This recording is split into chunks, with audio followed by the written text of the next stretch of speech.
Welcome to Real Talk Christian Podcast, where we drink coffee and have real conversations on faith, culture, and society. This is Mark Hyde. And Chris Fuller. And on today's episode of Real Talk Christian, we're going to continue with the Focus series, but talking specifically about churches. Should we reinvent the wheel to match the culture around us and impact the culture? Fuller, you ready? Let's ride.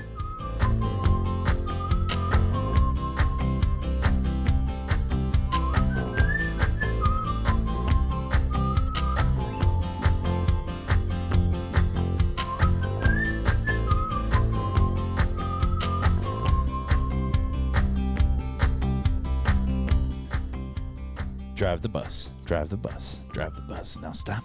Now back it up. Now back it up. Now back it up. Oh. What are we doing right now? You said reinvent the wheel. I'm thinking of driving.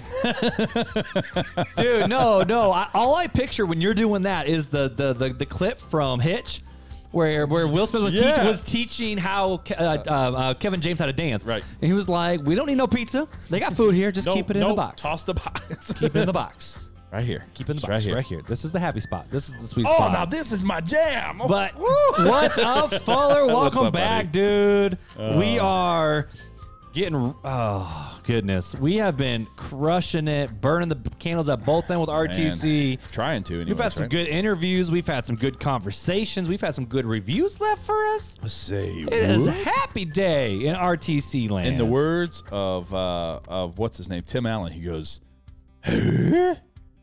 To the Toolman Taylor from Home Improvement. Yes, I know that show.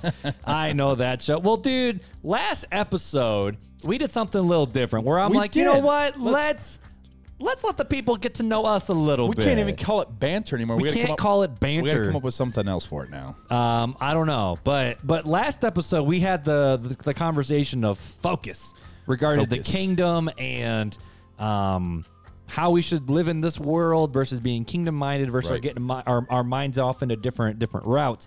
And we were like, you know, this conversation, let's just tack it on to that other episode where it's like we got to focus in on doing what we're supposed to be doing. Got to refocus. You know how you have sermon series? Well, this is a podcast series called Focus. Accidental. But since it's part of the series, we figured, hey, why not ask another fun question? Maybe two, based on how much time we have. The fun focus questions. The fun focus question. So I have an app that is called Make Talk. This is designed for people who suck at coming up with conversations to have at dinner at a first date, I think is what it's really for. And this is not a first date, but it's our easy 80th something date. It's our easy way to have just here's something fun to talk about rather than just, oh, how you doing, man? You've had a good week? Yeah, I've had a good week. You've had a good week? Yeah, bro. Yeah. Finals. Sorry.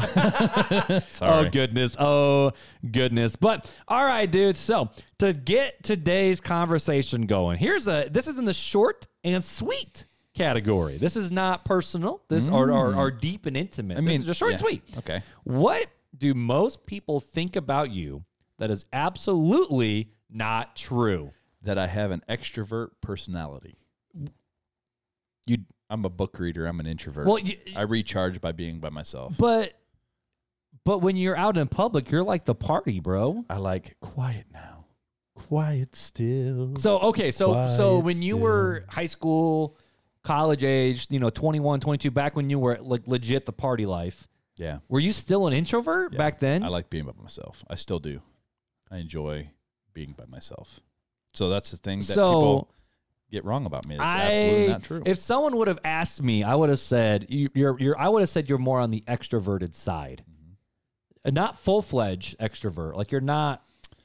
Yeah, I don't know. You're not the Enneagram 7. What I witchcraft and wizardry. We'll talk about that in a later episode. I would call if I was going to quantify it specifically, I came up with this term. It's an introvert with extrovert tendencies. That's fair. That's really fair. I can deal with some with the public and for a couple hours, and then after that, it's like, all right, I'm done. I'm ready to go home. Like I don't want to be around people. And then I get home and it's like, all right, let me play, read a book or play a movie or whatever. But yeah, let me get in my studies. Let me get into my lectures or something like that. That's impressive. Yeah. So sorry for all you people who I did not know that. See, look at that. That's something that I didn't even know. I would have got that wrong. What about you, my friend? Oh, I don't know, man. Like a couple popped my head right away. One is I'm not as big of a Notre Dame fan as what people think I am. What? Because, like, I had a stage persona at church that literally I was a bigger Notre Dame fan than the Pope. Well, yeah, because you played it off that way. I played it off that way. But now, am I a big? I'm a hometown guy. So if I ever leave South Bend, I'll bring Notre Dame with me. But it's more of a hometown. It's a hometown thing. So I mean, I have Notre Dame stuff. I bought Beth and like when she even bought the girls something. I bought Beth tons of Notre Dame merch. I'm like, if you're living in South Bend, this is just who we are. South Bend is Notre Dame. We're crazy Notre Dame people. So if people ask, they'll ask me questions, and I'm like, I know their numbers, but I don't know any of their names besides Ian Book, our quarterback. Well, he's not a quarterback anymore. No, he's done. Or Brian Kelly. But am I a big Notre Dame fan? Well, yeah, of course. I enjoy watching Notre Dame. I like because the Jets fly over my house every home game. And, well, yeah. And I'll put the game on. But I'm also one where, you know, if my kids don't want to watch it, I'll literally put my AirPods on, put my phone in a different room, and listen to the Notre Dame game while I'm cleaning the house. Like, I don't have to watch it. No, see, what I do is my kids watch and control the TV all the time. All I ask for is a few weeks out of the year and a couple hours a week. But see, but here's the deal. But you enjoy watching Notre Dame too. I love watching Notre Dame. But I'm not as diehard Notre Dame fan as people think I am. Yeah, I'm a diehard Notre Dame fan. So are you? I'm diehard. And now So me and my buddy Devin, here we go. I'm a big Northwestern guy. I knew you were going to say it. He's Nebraska, so we were trying to have a tradition where every year we went to the game, and COVID shut that down. Yeah, you know, it's because it's not from God. 2 years ago, we went to Chicago. Last year, do you remember this turnaround? We drove down Saturday morning, got to Lincoln. Came back Sunday night. No. We came back the same day. Was it? Yeah, because we drove all the way through, got a hotel, got back to South Bend because I had youth group that night. So I got back in town by 3 p.m. So, yeah. But anyway, I'm not as big a Notre Dame one. The other one that I thought people would find interesting is I suck at, is it? Saying sixth? I can't talk. No. What's impromptu? Like impromptu speeches or things like that? I'm terrible. Like I'm absolutely terrible. You don't know how to come up with things like off the top of your head. I mean, as we're having a conversation, I can. But if someone just says, "Hey, do this," I'd be like, "Oh, I don't know." Like so when I would preach my sermons, people would never know it, but I would write every single. We talked about. I write every single word out. I could hand you my outline. You can follow along. You could go preach the sermon. but literally, you can't because I write it in my voice. So I'm not good at that. Yeah. I never have been. Interesting. Yep. I am okay with impromptu, except for when I'm nervous. When is that, Mr. Introvert? If I was up on stage in front of church, I'd be nervous. Because I'd be afraid. But if you're just chatting, or if you're just like, hey, give me a quick little something on this, you can just go. Right. Yeah. I'm not afraid of people. I'm afraid of saying something wrong. That's fair, though. But that's fair. You know? I don't want to speak something that's unbiblical. That's my fear. That's fair, though. That is fair. Well, hey, there's two things that you did not know about me and Fuller that, hey, guess what? Now you know. Now you know. Well, hey, bro, are you drinking any coffee tonight? Let's get into the coffee talk.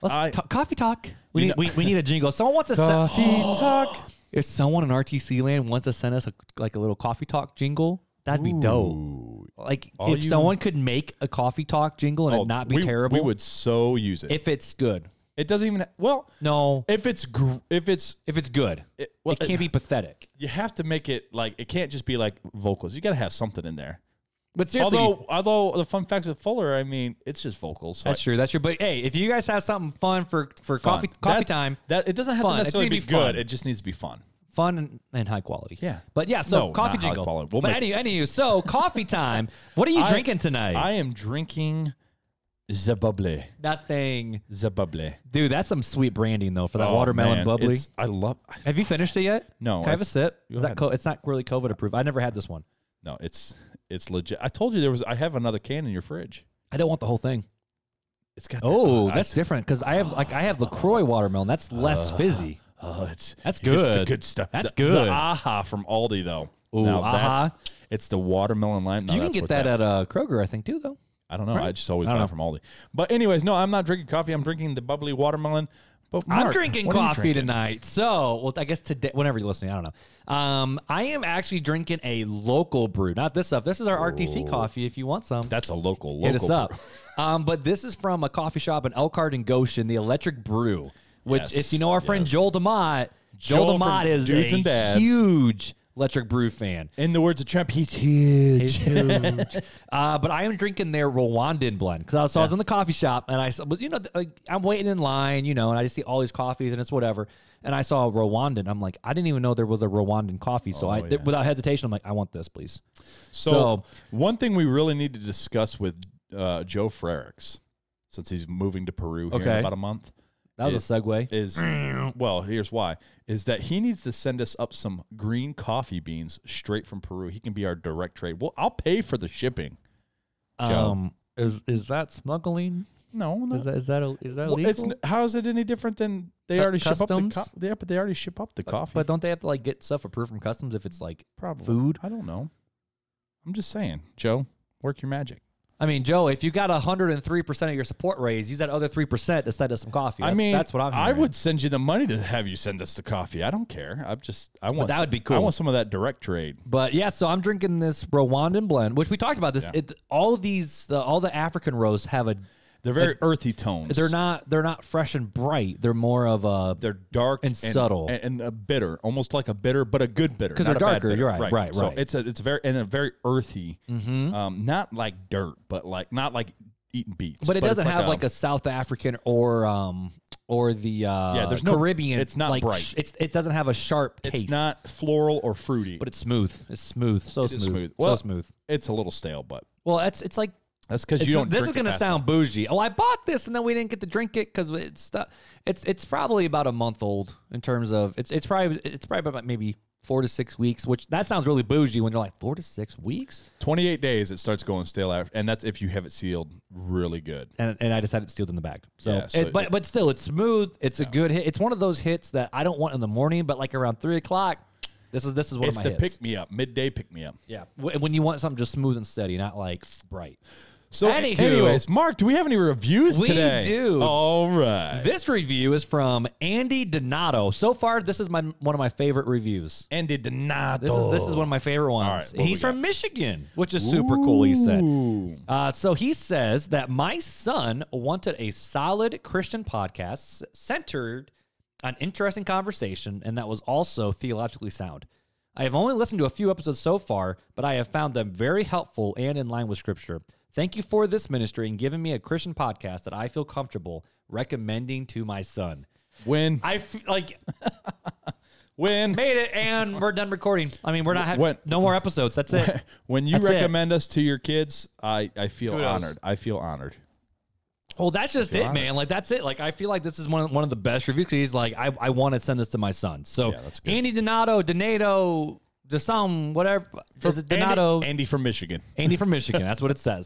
Dude, hit us up. Email us with your contact info, and we'll send both you and your son a mini swag bag with stickers and buttons, which we need to order more buttons, I think. Stickers and buttons. And, yeah. Who knows? And a business card. And well, that's true because, we always send a business card. Well, sometimes I forget. Sometimes I do forget. I'm sorry. Shame on you. I'll send you my personal business card for my. No, I'm kidding. No, we don't. But anywho, so anyways, let's get Andy from Michigan. All you other people who have left us reviews, thank you again. You could only leave it on Apple iTunes, but we know we have a big Spotify listening crowd. And you can always get a hold of us on our Facebook page or through email. So. Yep, that's it. So we're 14 minutes in, so I guess it's time to start the conversation. But here's the deal: we're gonna have an interesting, different level of conversation tonight. But it's not going to be overwhelmingly long, I don't think. I mean, it could be, I guess. We're going to find out. I mean, who knows? We are pretty bad at it. I'm just going to kick back here. We have no show notes for this episode. The show notes are 4 bullet points that are like 5 words. Because this is going to be a conversation. That's it. So something that we talked about, I mean, this is a conversation that we've actually had on our podcast list for over a year. This one's recommended by Paul, right? Lindgren, This is the Paul Lindgren one. The friend of the show. Asking the question of, is church reinventing the wheel? Should the church reinvent the wheel? What does that even mean? And then here's the question that I've been thinking about is, it's not the fact of, does church need to reinvent the wheel, but has the church in the past reinvented the wheel and we need to fix it? I think is the biggest question. All right. This is something that I've thought about in terms of, here's ways that the church has reinvented the wheel when it comes to the church and discipleship and following Jesus and all these different things. Because when you look at the New Testament, how do you see the church worshiping? You know, specifically in Acts 2:42, you see them. They're gathering together. They're you know, praying, they're studying the apostles' teachings, they're breaking of bread, they're having communion, they're having all things in common, they're living life together, and God's adding to their number daily. Right. And what are they doing? By the thousands. By thousands. I mean, it's just absolutely unreal. The explosive growth of the gospel is absolutely nothing short of a miracle of what happened, especially in the midst of all the persecution. But what was the church known for way back in the day? We have letters from, I think it was a Roman governor, where it's like, I know like Christians are supposed to be bad, but they're bringing in orphans. They're Tysidius. Is it Tysidius? They're bringing in kids and they're raising them as their own. Right. They're giving widows and orphans a place at the table. They're doing all these beautiful things, and even throughout all of church history, who started all of the major universities in America?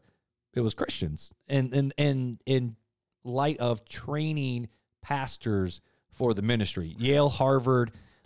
Princeton, actually Northwestern, I found out, was started by the Methodists to train Methodist preachers in here in the Midwest. No wonder why it sucks. No, I'm just kidding. I mean, we're the Ivy League and the Big Ten. But you know, you see the university in terms of we want to educate the mind of the people. Sunday school was started to teach impoverished kids how to read. Right. It was just to teach them how to read and how to be a person. Hospitals, they're still, Catholic hospitals are the most popular hospitals around. It was all about loving people. It's all about reaching out and loving people. Right. But nowadays, when you see how the church operates, I kind of wrote down 4 different things that I see the church doing today. And I want to see, is that a good thing? Is it a bad thing? And how we should respond to it. And what should we actually be doing as Christians when it comes to church and church life? So I got just 4 bullet points. That's all I got for tonight. Just the 4 bullet points of ways church try to reinvent the wheel. 1 is the church creates programs rather than foster relationships. We'll get into that in a bit. Another one is we create positions and titles instead of developing leaders. Ooh. Like we want to give the title away rather than just all people are pastors and leaders. Third one is we want to create worship experiences instead of gathering to worship. The fourth one is we create evangelism events instead of just sharing your faith everyday moments. So, you know, when you see the church in today's culture, you see specifically with the first one where we create programs rather than just foster relationships. So we see the student ministry, the kids ministry, the men's ministry, the women's ministry, the deacon ministry, the outreach team, men's breakfast. You see even the teams that are lady nights. They're designed to set the stage and do all these different things. Worship teams, other ones for our churches, we had like the student leadership team. VBS, we had one-on-one discipleship. We had the hostess team. We had the greeter ministry. We had all these different programs. And the question that I've always had is, do we create these programs because we feel like we just need to create programs? Is that a good thing? Is that a bad thing? And does the church need them? And that's a valid question. And I think really COVID has proven that, no, they're not necessary. Because, I mean, we don't have a lot of those, like in our personal church. I guess I can only speak for our personal church. Right. But a lot of those teams went bye-bye for a long time. Months, like 6 months, they were just not there. And yet the church still functioned. So were they necessary for the church to function? Well, no. Did the church function because of Facebook? In terms of our live worship gatherings? Like YouTube. You know what I mean? Okay, right. Yeah. And that begs the question of what even is the purpose of gathering together as a church? Right. Like, do we have to do it this way? Could we do it different ways? So I think it's important to not forsake the assembly of the brethren, right? So that's scripture. That's scriptural. But what if that's is that supposed James? to? Yes. The book of James, I think. So. James, 1 Peter, one of the two. It's in the New Testament. It's in the NT. You're going to look it up now. Sure am. Thank you. But what Hebrews 10:25. We weren't even close, guys. Close. Nope. We said New Testament. But what we say, we have all these things, but how is the church supposed to function? Like, what's the purpose of it? Right. Well, we see that we're not supposed to forsake the assembly. Well, the purpose of the church is not it's a living organism. The people make up the church, because the church is what's the term of what's the gathering of the church? I guess is what's the purpose of the gathering of the church? It's to edify, to build up one another, and help us honestly worship God together, because the Bible talks about it's to foster relationships. It's togetherness of when one falls, the other can pick each other up. A cord of two can be easily broken, but a cord of three ain't gonna happen. Is a father-son or a mother-daughter relationship, is that like a teacher-student relationship, or is that a relationship? Because they're being taught, right? Right. So I guess the way I've always looked at the edifying, the building up, the training, the equipping portion, I see it as a fostering of relationships. You said here, create programs rather than foster the relationships. Yep. I think I see it in the New Testament. I see it with my own children that's a fostering of the relationship rather than creating a program to equip. Mm-hmm.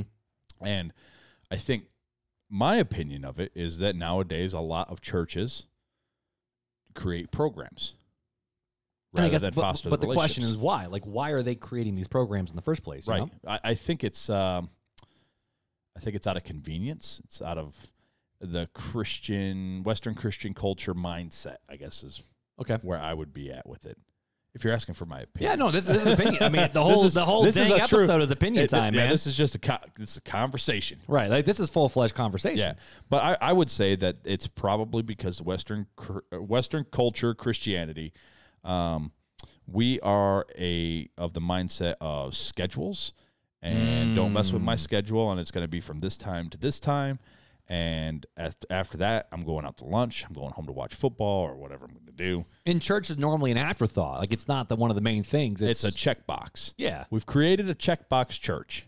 Ooh, I like that. But you see, even with the Jews on, Shabbat, like, that was a whole day. So there's still intentionality behind it. In the church, yes, but it was a whole day of what? Dedication to God and to loving others. Yeah, like you were supposed to. You brought people in. Always. Yeah. And even in the early church, we see, okay, well, they were still worshiping in synagogues on Sabbath, right? Mm-hmm. But they were also getting together on the first day of the week, the Lord's Day. So it was not even like, okay, we're just going to do one day for 2 hours. It's like, no, we're going to do 2 days all day long. Right. Like, there was an intentional about growing the relationship and fostering those relationships. And who was it? Well, it was the church leaders. It was the Peter, James, the brother of Jesus, Paul, Barnabas. These are the guys that were like, hey, I'm going to live life with you, but I'm also equipping you while I'm living life. It's not like, hey, Mark, I'm going to preach a sermon to you in my program, and then you have a good week. I'll see you next Sunday. Right. Like, no, they lived life. They were intentional about, hey, it was just like Jesus, how he taught his disciples. They asked questions. He answered the questions. He also preached to the crowds, but he was a lot of the time answering the questions of the disciples. It was fostering of the relationship. And where does that mindset come from? And I think it comes from consumer Christianity, consumerism. I agree. I got an article here. Sorry, I guess I do have a show note. But I have one article where it says 21 challenges facing the 21st century church by Brett McCracken. He's written four books. One is Hipster Jesus. Another one, is it called Uncomfortable? I mean, basically, it's like, how is the church supposed to love the neighbor and how we're not doing it well? But in this, he wrote down 21 challenges that today's church is facing. And honestly, dude, it's unreal. Like, one of them is biblical illiteracy. It's so true. One is just presence of connecting to God and with others. Yes. One is disembodied tendencies, where it says we increasingly live our lives across screens, apps, phones. Our relationships are digital and not physical. Compartmentalization, where we have, this is the church life, this is the work life, this is the whatever. Another one is boredom. People get bored easy. I won't read the whole one, but one of them, number 6, is the temptation to reinvent the wheel, which I think is very interesting. We're going to put this in the it's already in the show notes. The link for this. So all you got to do, if you want to read the whole article, you can click on the link. But this is the specific one I wanted to read because this one's stupid cool. All right, well, it's actually not cool. It's kind of sad when you think about it. It's stupid cool, but sad. So consumer Christians is one of the biggest challenges facing the 21st century church. And he says the ubiquity, I like that word, the ubiquity of consumerism in late capitalism has fully infiltrated the church to the extent that, quote unquote, church shopping and, quote unquote, what I get out of the sermon are things we say without even thinking about it. People go to Sunday services to get something. They choose a church that fits them and match their checklists and preferences, just as one would choose a new car or a new pair of jeans. But churches must challenge rather than cater to this mentality. Church is a place where members of a body come together for the purposes beyond themselves. Right. Sorry, I got a chill thinking beyond themselves. It's an invitation. It's an invitation to join Christ in what he is already doing in the world, not an invitation for Christ to affirm our self-actualization. That's some heavy stuff. That's good stuff, though. So I like that he even put the fact of church is a place where members of a body come together for the purpose beyond themselves. And, in today's Christian world, obviously being a pastor at an institutionalized church, and I was a youth pastor who ran programs, and I'm a program guy. Like I'm the first to admit, and I'm not saying this is a fault of mine, and this is something I've admitted before, is I love programs. Why? Because programs are clean. Programs have instructions. They have guidelines. They have parameters. It's not messy. Right. It can be messy inside of it, but, no, we have youth group from this time to this time. If it's this time and your parent's not here, just please get them here better next week because it's already 8:30. We ended an hour ago. Right. I just want to go home. Right. Or we have other programs to do all these different things, and we want to create all these programs, and then the problem is these programs, which personally are not a bad thing in and of themselves, they become idols because we can't kill the programs. So like one program that we did, and I wanted for intentionality's sake, was we created the student leadership team. Right. And the whole idea of this, again, it was a program. It was a program, but it taught teens how do I teach a sermon? How do I plan events for teenagers? I'm supposed to be the leader. How can I serve those in the student ministry? Right. So it was a program with parameters for intentionality of raising up leaders to go out into the world. Yet it was still a program. But it was still a program. But what was the purpose of that program? It was to foster relationships because it actually gave me a select few to intentionally pour into that I could check up in on. And there was actually a level of, this is what you signed up for, so I'm going to call you out on it if you're not doing it. But what's the difference between that and discipleship? There's not. But why do we call it a program? Why do we make it into a program? Honestly? And not just use it as discipleship. In one sense, it creates accountability for those inside of it. Because if there's just a program, this is all I have to do. Right. It gets people to show up. Right, but do you think there was not a sense of responsibility amongst the disciples in Jesus, or against Timothy and Titus to Paul, or against Barnabas to John Mark? You don't think there was accountability there? Oh, 100% there was accountability. And it wasn't a program. It was just a mentor type person being a mentor. Right. Just mentoring you. Hey, we're going to go do this. Mm-hmm. Come on, let's go along. Let's do this. But I think in one sense, could programs cause people to step up to the plate too? Like, because we had a one-on-one discipleship program. We didn't advertise it. Well, see, this is what we did, where we connected people together. This is where you and I probably differ a little bit. Mm-hmm. And that's, I believe there's gifts that are given and there's callings that are to be had given by God. And not everyone is called for the same thing. Mm-hmm. And the intention of the heart has to be seen by the teacher, right? The mentor is supposed to, I think of Jesus, right? You talk about the most raggedy bunch of guys that he could get. I mean, you got a tax collector, a couple fishermen. I mean, think about the guys who he went and chose, but he knew, obviously he was Jesus. He had a knew their zealot, right. So he knew their heart before you knew them. Mm-hmm. Now, see, we're in a different area here, so we're talking SLT. I'll just use that since that's what we're that's what I brought up, So you already know these kids. They're in your youth group, so you can kind of see where they're at. Mm-hmm. And then you can choose them. Now, if you say, hey, I'm looking for volunteers for the SLT. No, I mean, I had to sign up. There was an application, and it was long. It was intentionally long. And that's what I'm saying. Like, now it's a job. Right. It's not a calling. It's a job. Mm. And that's why I said you and I see a little bit differently on that, and that's okay. But this is one reason that made me nervous about, and why a lot of youth pastors who even were at mega churches killed their SLT programs, because it goes to the second bullet point of now we just gave someone a title, right? Not just develop leaders to go out and do what you're supposed to do. And here's the thing with titles, okay? This is again, there's a calling, mm-hmm. there's a humbleness that should go along. I think of Scott. Okay. Scott does not hold his pastoralship title over people's head. Like, I'm a pastor. I'm better than you because I'm a pastor. No. He's like he's Paul. I'm the chief of sinners. Like, I'm right there with you. Yeah, he is very much.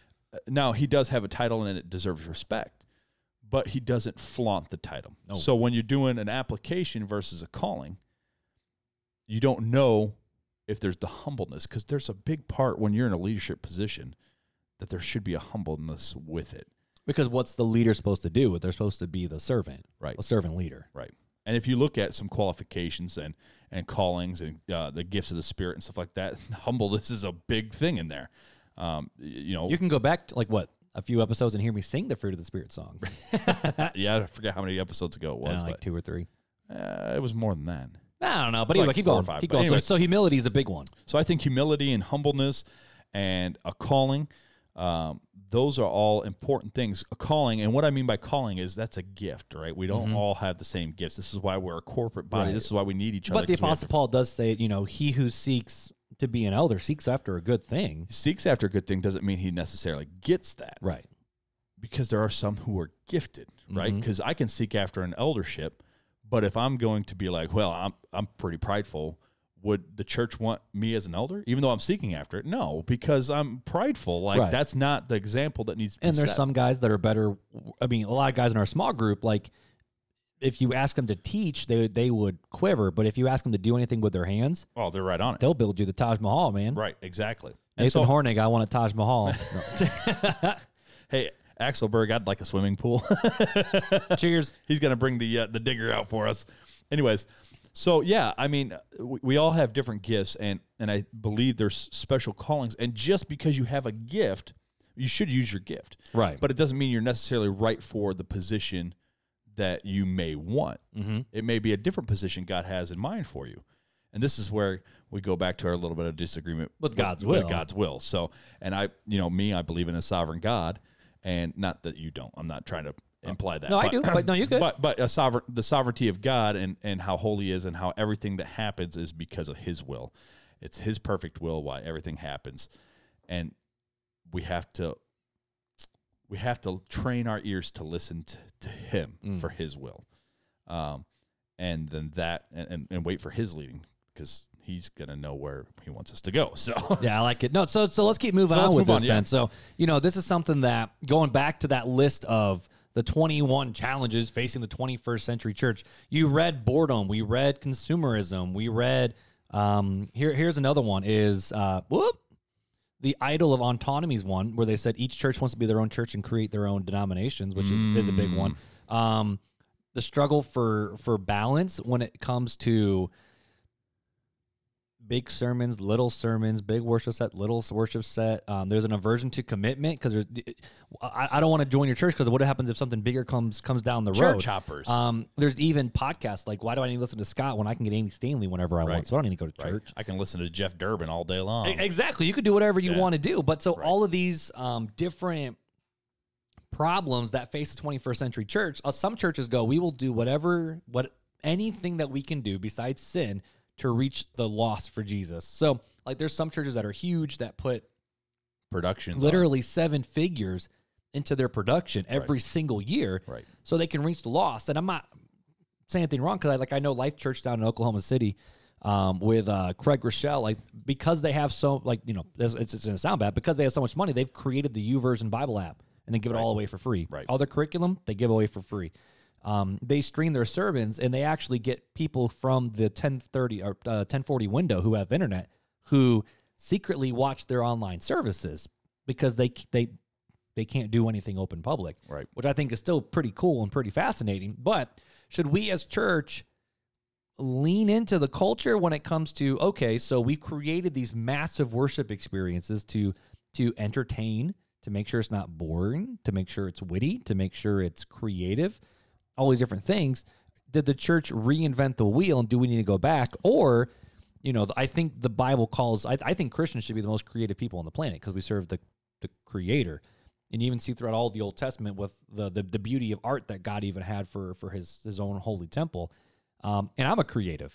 Like, I create sermon graphics and all the different things for our church even too. But what's the main thing when it comes to worship gathering experiences? We talked about this on another podcast before, Again, as far as the creative side, creativity is a good thing. There's a lot of the good things that are given from God, but there's also a lot of bad. Like, somebody was creative and created the atomic bomb. Was that a good thing or a bad thing? Not good. I mean, somebody was creative and created the drug cocaine. Is that a good thing or a bad thing? You know what I mean? So creativity, just saying creativity, that's good because the Creator is, he's creative. yes and no. Well, I mean, in terms of like video and like pictures and right, and worship, like churches will spend millions on their worship environments. Right. Yeah. You know? So I think it gets back to what is your focus? Right. This is the focus series. What's your focus? Is your focus on loving the Lord your God, your heart with all your mind, soul, strength, and loving others as yourself, loving others as Christ loves them?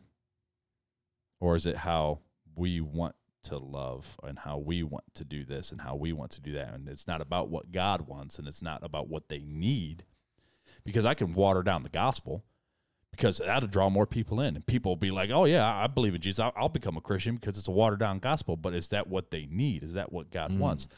Are we putting so much focus in? Again, it's a balance, right? It's just like anything. Too much of anything. And we talked about this last podcast. Too much focus on anything, you can make it an idol. Is too much focus on the production becoming an idol? Or is it not? I mean, it's a valid question. It's hard to say this is black and white. It's very hard for me to say it's black and white because we don't know the hearts of those who are doing this, right? But I would caution those if I don't even know if probably nobody's listening that's on the bigger end that we're talking about here. That'd be cool. But if they were, that's awesome. But I would caution them and say, what is your focus? Is your focus on reaching the lost because you want to be the ambassador and show them Christ? Or is it because you want to draw people in because you want the numbers? So, and now, I mean, even people on the conservative spectrum, I mean, again, going back to recovering fundamentalists, I listen to it a lot. They're talking about pastors who, even in the independent fundamental world, will walk in, look at the church numbers, and boost it just because it makes them feel better. So so there's not one side that does it better or worse than the other. It's just the light, sounds, and haze tends to get more of the heat for that than the conservative churches. And again, I'm not. That goes back to the why behind the what. I personally do not like it. I don't like all the lights and haze, but you do. And I think if it's done with the correct heart, it can be used by God. I'm not stupid enough to put God in a box, but I think you have to be careful, and you have to be careful even with this. I'm not gonna allow a guitar in here because voices only a cappella music only, and no other. Is that like a reverse idol, which is still an idol? Right, exactly. It can be like it's all about the heart. What's the heart behind it? Is it you're doing this because you're doing it for God?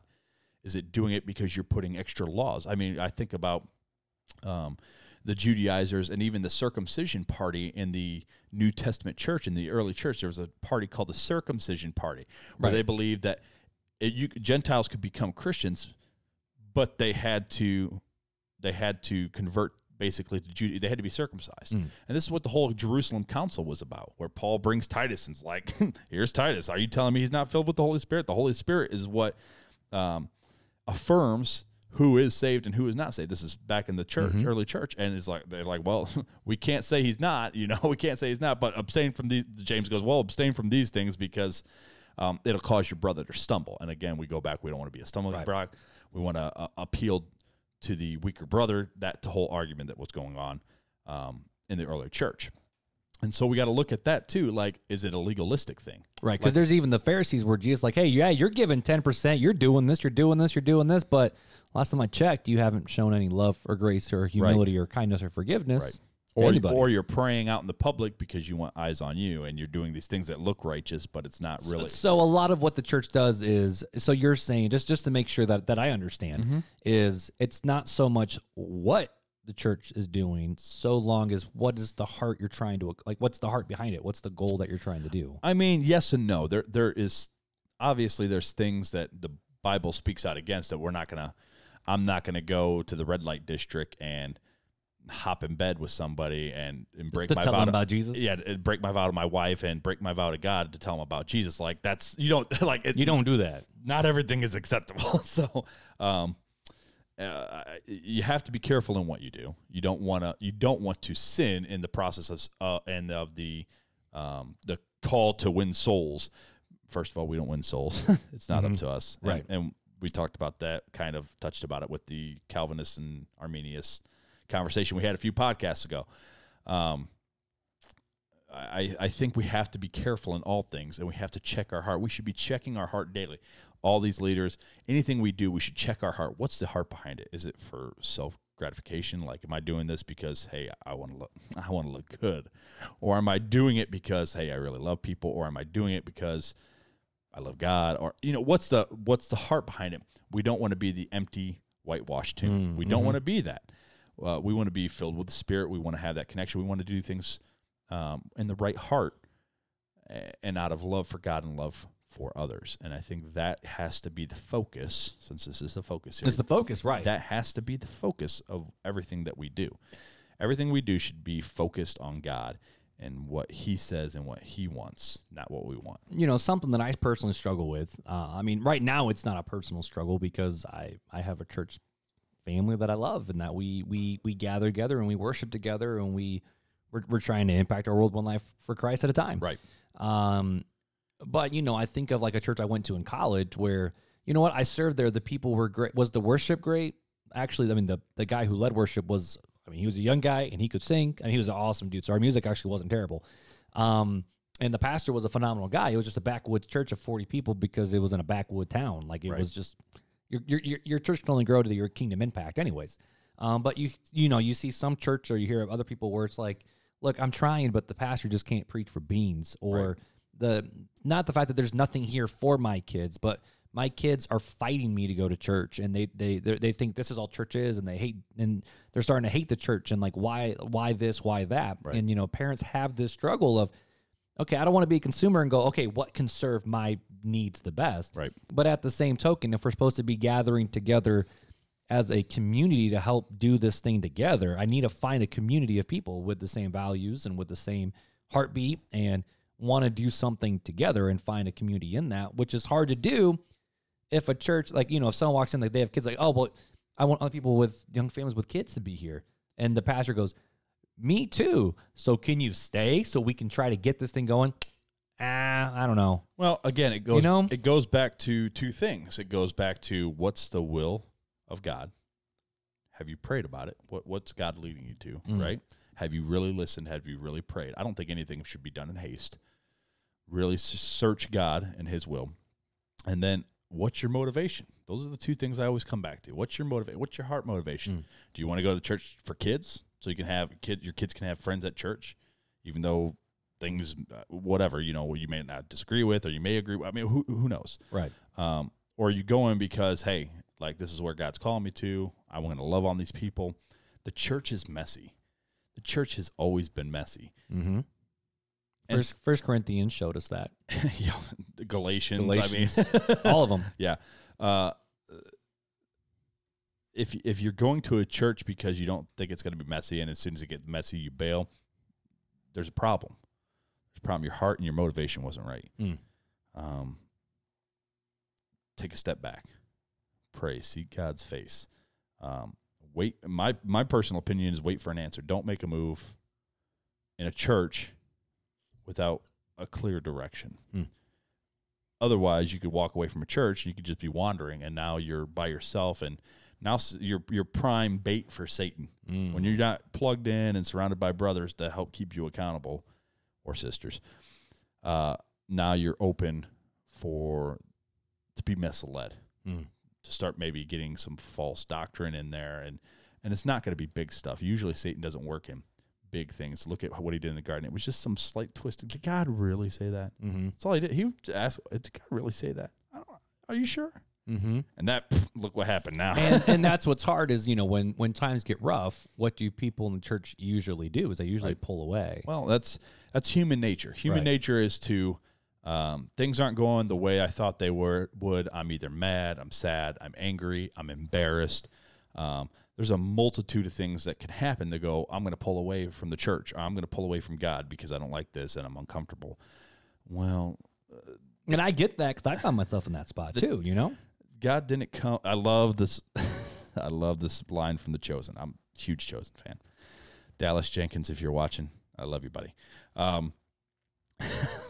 There's a line where the guy who's playing the character of Jesus, the Pharisees are coming up and they're questioning him. He's eating in Matthew's house, and he's like, I didn't come to save the well. He goes, the doctor didn't come to save the well. He comes to heal the sick. Mm-hmm. And that's what it is. Like that, if you realize that even though we've been saved, we're not saved by us. It's all through him. Without him, we're still sick. Mm. We walk away from him and his body, we're sick again. Like there's a sickness.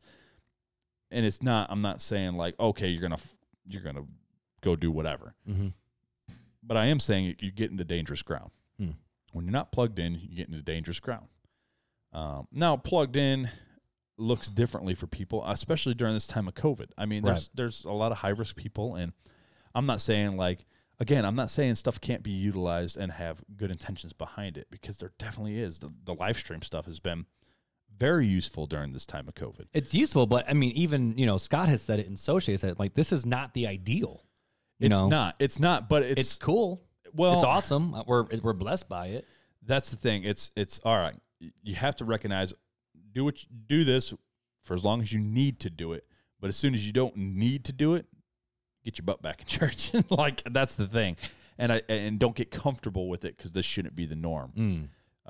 We keep hearing, well, this is the new normal. This is the new normal. Well, it shouldn't be.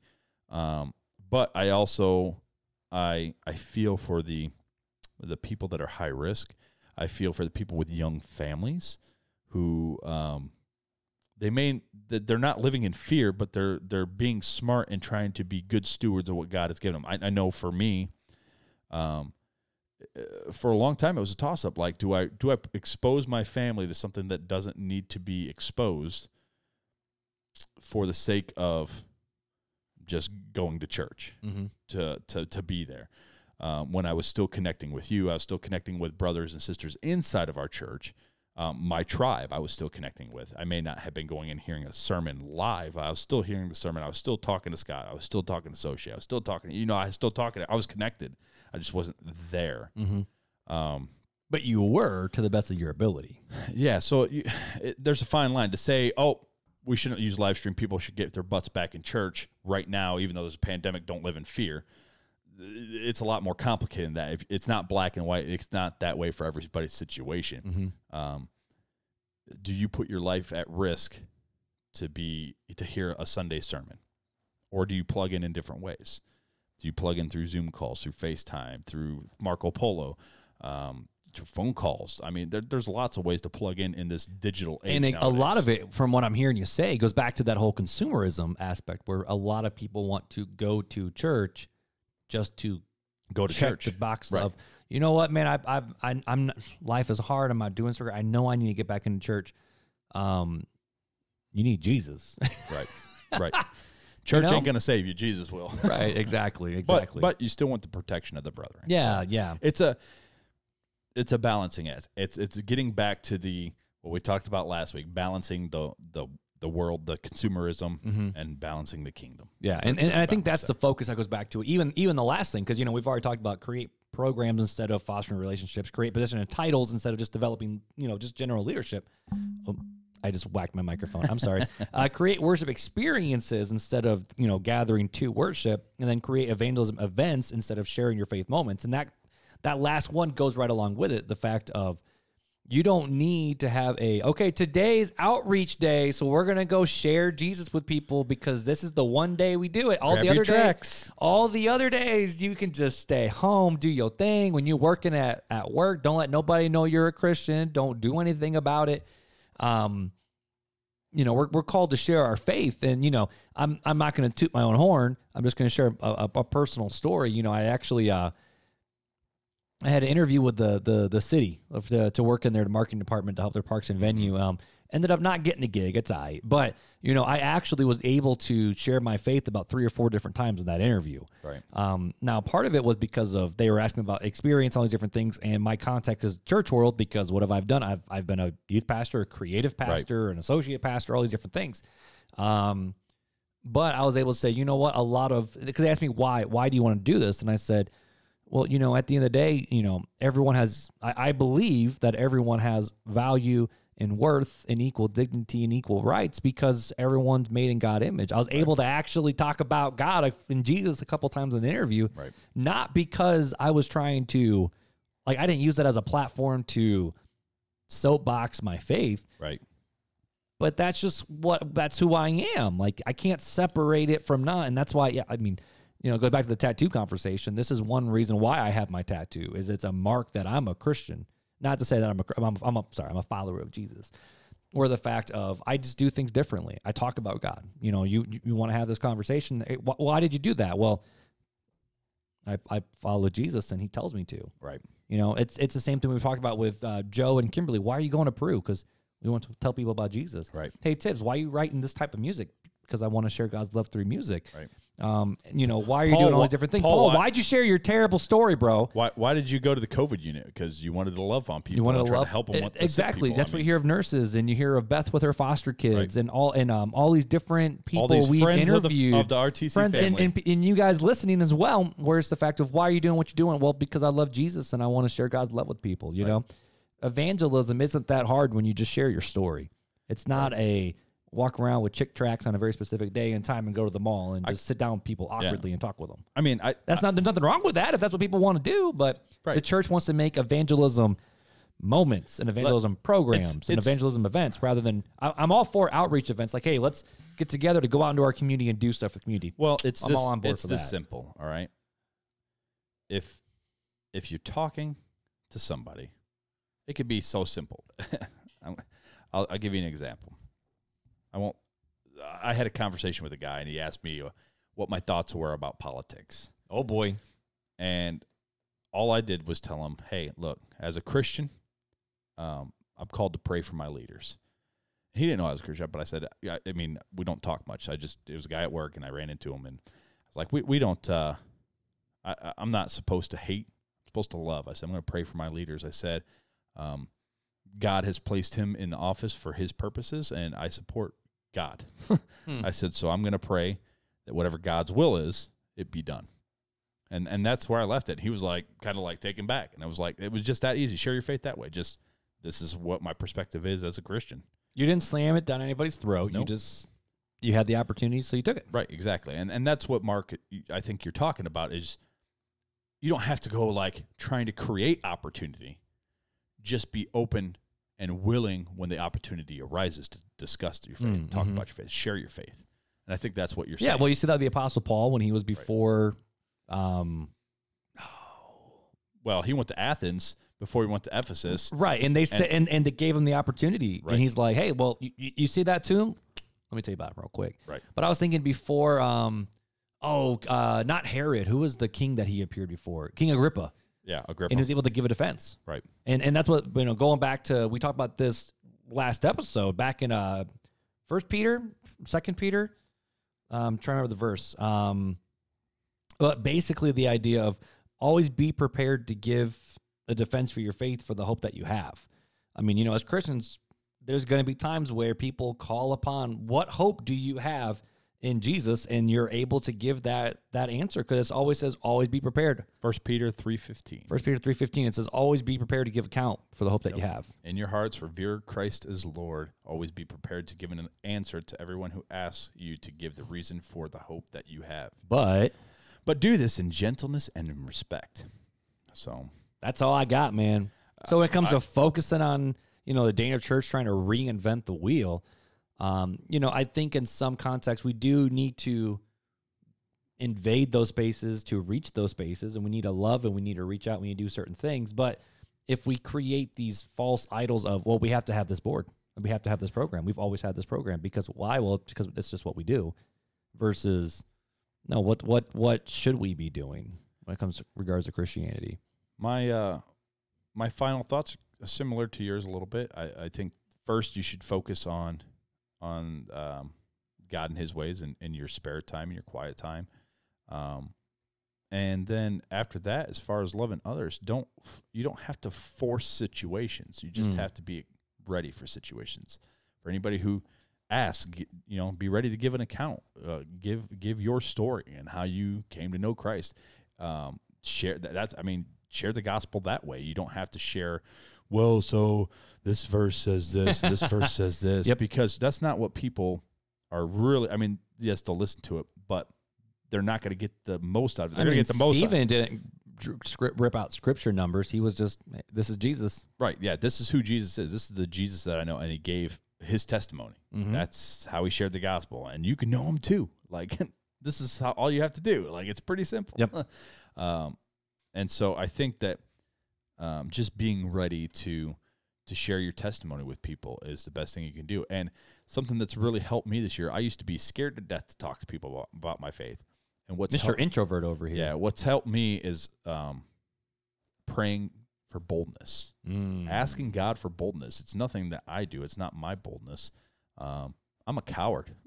I'm a coward without God. God gives me the boldness. And so if you lack that boldness, ask it of God. So that's kind of my final thought, man. I like that. And, I didn't, I'm terrible with the passage too. I mean, we've talked about it multiple times, but Acts 4 verses 23 through 31, after, Peter was locked in jail, I think maybe John too, they released him and they said, hey, you can go, just don't talk about Jesus anymore. After they beat him. After they beat him, threw him in jail, they let him go. And what did the church do? They didn't pray for, stop the persecution. Don't take away our rights. Straight back to the synagogues. Don't silence me. Don't kick me off Facebook. Where happened to Parler? Like, they didn't do that. What did they pray for?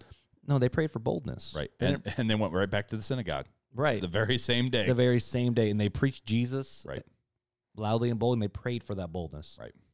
So I think that's a good way to end it. And all about what do we need to do to refocus as the church is focus on Jesus and pray for boldness. And pray for boldness. Yeah, I like it. Time for Fun Facts with Fuller.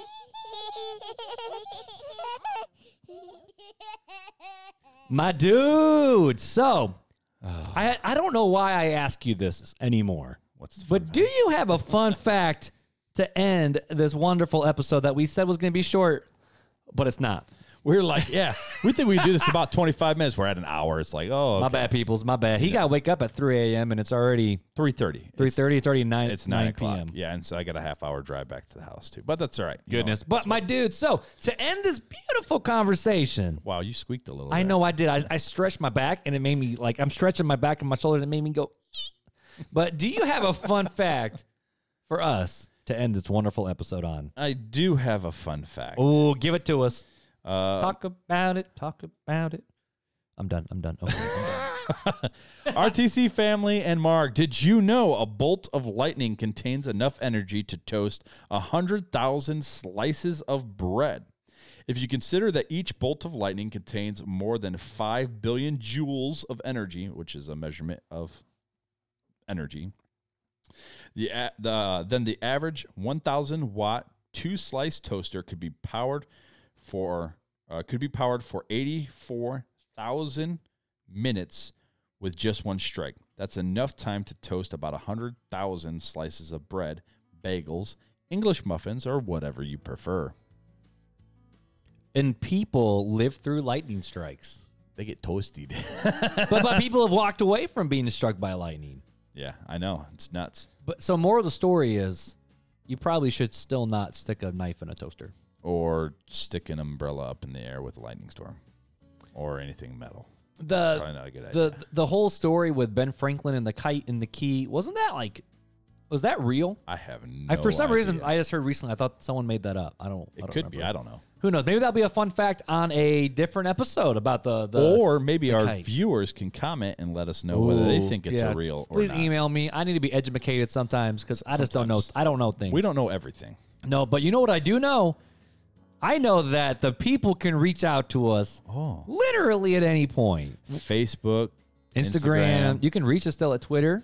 We do have a Parler account. We do. We do. I don't know how much longer Parler is going to be around, but we do have a Parler account. It's a Real Talk Christian Podcast.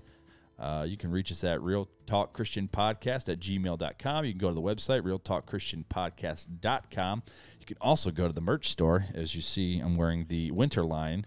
You look good in the winter line, bro. I bought my whole family something in the winter line. This idea, you came up with the idea. Well, I just jumped on Photoshop. But you came up with the idea, but it looked good. It's a good winter line. And next year, we'll have to start planning for a different winter line. So this is like a one-time 2020, 2021 winter line because the 21-22 season may be a little different. So jump online and check out the merch store. Before it's too late. You can get just about anything that your little heart desires. I love it. If you want the coffee mug, you have to get a hold of us directly, or if you're willing to buy some coffee, get a hold of us. Hear that? We don't charge That's the sound of coffee. We don't charge anything to really make profit. It's whatever the cost is to us. It's just fun, man. We sell like it having to you RTC for the family. same cost that it cost us, and so and it's a really easy way to advertise Real Talk Christian Podcast for us. So if you want to help us out and help us do a little advertising, get a hold of us. We ain't gonna complain. Well, yeah, not at all. So, you can give us a call at 574-400-5352 or shoot us a text or whatever you prefer. So I absolutely love it. Hey, and just as a reminder, if you're still listening to us, Andy or Andy's son, email us with your contact information. We'll send you out a mini swag bag for both of you guys. But hey, until next time, take it easy.